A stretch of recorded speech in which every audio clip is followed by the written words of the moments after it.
अस्सलाम वालेकुम स्टूडेंट्स, कैसे हैं आप सब। आज हम लोग क्लास 9th का मैथ स्टार्ट करेंगे और इसके जो चैप्टर हैं वो टोटल 17 के करीब चैप्टर हैं और इसका आज चैप्टर नंबर 1 हम स्टार्ट करेंगे। इसका नाम मैंने यहाँ पे मेंशन किया है matrix and determinants. Chapter number 1 है मैट्रिक्स एंड डिटर्मिनेंट्स। जैसे नाम से ही जाहिर है कि इसमें मैट्रिक्स का इस्तेमाल किया गया है। तो सबसे पहले आज हम डेफिनेशन पढ़ेंगे मैट्रिक्स क्या होता है। स्टूडेंट्स, इस जो चैप्टर हमने स्टार्ट किया है matrix and determinants chapter number 1, इसमें जो पहली डेफिनेशन है वो है मैट्रिक्स की। मैट्रिक्स क्या होता है? तो a rectangular array or information of collection of real numbers. यानी कहता है कि अगर आपके पास रियल नंबर्स की कलेक्शन है, यानी कौन से रियल नंबर, 0, 1, 2, 3, 4 एंड 7, ये सारे रियल नंबर हैं। अगर आप उनकी कलेक्शन लेते हैं या ऐसी फॉर्मेशन बनाते हैं, किस तरह की फॉर्मेशन अगर आप रियल नंबर की बनाते हैं, रेक्टेंगुलर अरे की शक्ल में। रेक्टेंगुलर अरे की शक्ल में आप रियल नंबर को जब अरेंज करते हैं, वो कैसे? कहता है ये जो आपको दिया गया है ये कौन सी फॉर्मेशन है, ये रियल नंबर की कलेक्शन है और कौन सी फॉर्मेशन में है, रेक्टेंगुलर शक्ल में, 1, 3, 4, 7, 2, 0। ये रेक्टेंगुलर फॉर्मेशन है रियल नंबर की कलेक्शन की।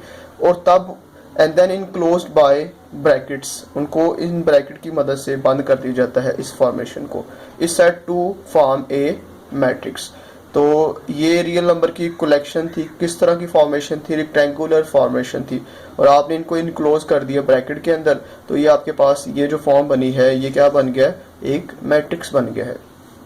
तो सिंपल डेफिनेशन है, अगर आपके पास रियल नंबर की कलेक्शन हो और आप उनको रेक्टेंगुलर फॉर्मेशन बना दें उन कलेक्शन की, रियल नंबर की, और तब इन्हें इनक्लोज कर दें, किन से? ब्रैकेट से इनक्लोज करेंगे, तो ये आपके पास क्या बनाएगा? एक मैट्रिक्स बनाएगा। This is the definition of matrix. Friends, अभी ये जो डेफिनेशन इससे अगली है वो है रोज की, कॉलम की ऑफ ए मैट्रिक्स। ये मैट्रिक्स मैंने आपको दिखाया है जिसमें कलेक्शन है रियल नंबर की रेक्टेंगुलर अरे की शक्ल में, और उसको क्लोज कर दिया है ब्रैकेट के अंदर, तो ये एक मैट्रिक्स आपके पास है। और इसकी रोज को क्या होती हैं और इस मैट्रिक्स की कॉलम क्या होते हैं? तो पहली डेफिनेशन है the entries presented in horizontal, यानी ये जो एंट्रीज इसमें मौजूद है हॉरिजेंटल फॉर्म में, हॉरिजेंटल फॉर्म में ये क्या कहलाती हैं? रोज कहलाती हैं। यानी कि आप कह सकते हैं ये R1 रोज 1 है, और ये क्या है? R2 रो 2 है, और ये क्या है? R3 है, यानी रो 3 है।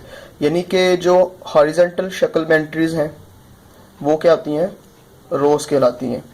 उससे अगली डेफिनेशन है the entries presented in vertical, यानी कि जो एंट्रीज वर्टिकल शक्ल में होंगी, वर्टिकल शक्ल में, ऐसे वर्टिकल शक्ल में, तो वो क्या कहलाएंगी? कॉलम कहलाएंगे मैट्रिक्स के। ये C1 कॉलम 1 यानी वर्टिकल एंट्री, C2 कॉलम 2, और ये वाला जो वर्टिकल एंट्रीज है ये क्या है? कॉलम 3। तो रोज क्या चीज़ है? जो हॉरिजेंटल एंट्रीज हैं वो हैं रोज, और जो वर्टिकल एंट्रीज हैं वो हैं कॉलम्स। स्टूडेंट्स, नेक्स्ट जो डेफिनेशन है मैट्रिक्स चैप्टर नंबर 1 जो हमने स्टार्ट किया है वो है ऑर्डर ऑफ ए मैट्रिक्स, यानी कि एक मैट्रिक्स का ऑर्डर क्या होता है। तो डेफिनेशन कैसी है? The number of rose and columns in a matrix specified it's order.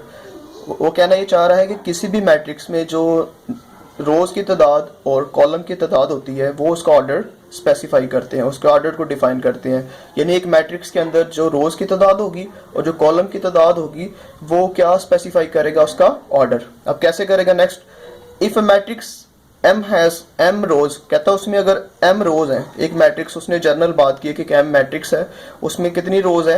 M रोज है। M यानी कि उसने जनरल बात की है।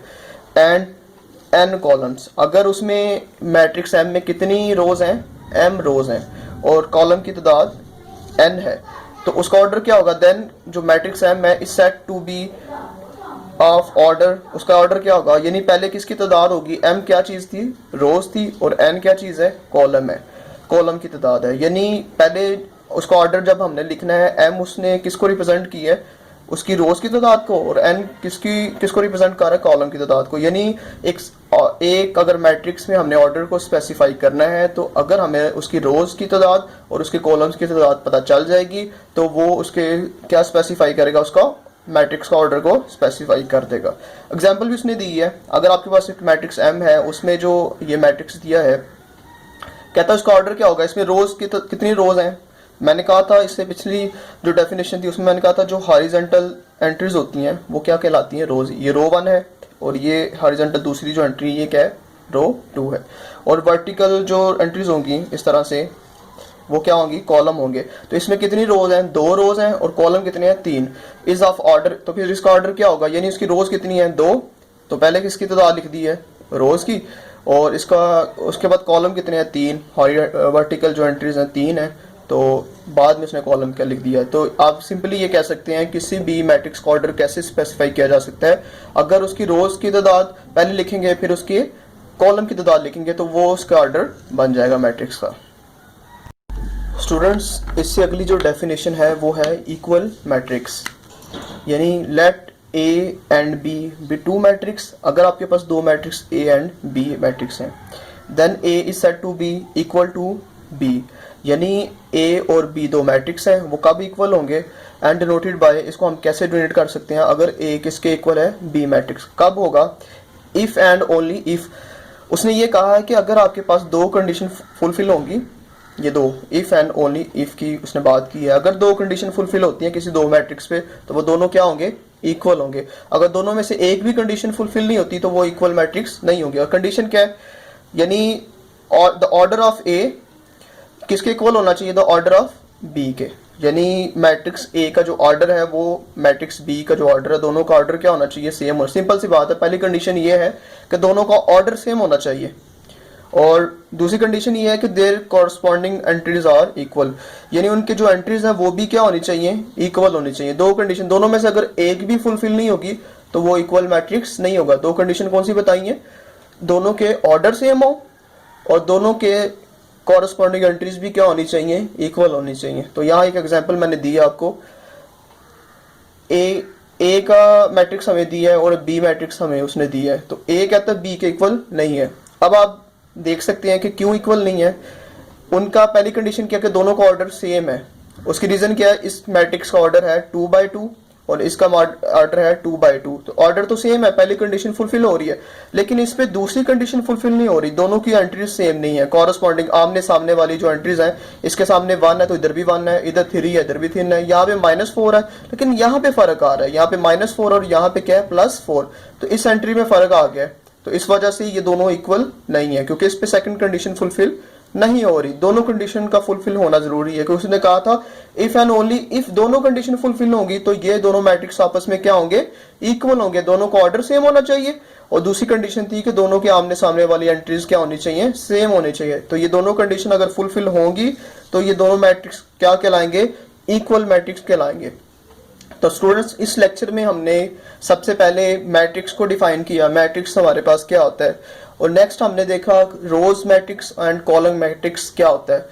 फिर इसके बाद हमने देखा कि इक्वल मैट्रिक्स क्या होते हैं, और उसके साथ ही हमने एक और डेफिनेशन पढ़ी थी इससे पहले कि ऑर्डर ऑफ ए मैट्रिक्स क्या होता है, कि मैट्रिक्स का ऑर्डर क्या होता है, और इसके अलावा लास्ट पे थी इक्वल मैट्रिक्स क्या होता है। तो इस लेक्चर को आज यहाँ पे ख़त्म करेंगे। इससे जो नेक्स्ट लेक्चर है इसमें इंशाल्लाह हम इस चैप्टर की जो फर्स्ट एक्सरसाइज है, इस डेफिनेशन को आपने अच्छी तरह से रिवाइज करना है, याद करना है, आपके जहन में होनी चाहिए। तो नेक्स्ट लेक्चर में हम फर्स्ट एक्सरसाइज को कंप्लीट करेंगे।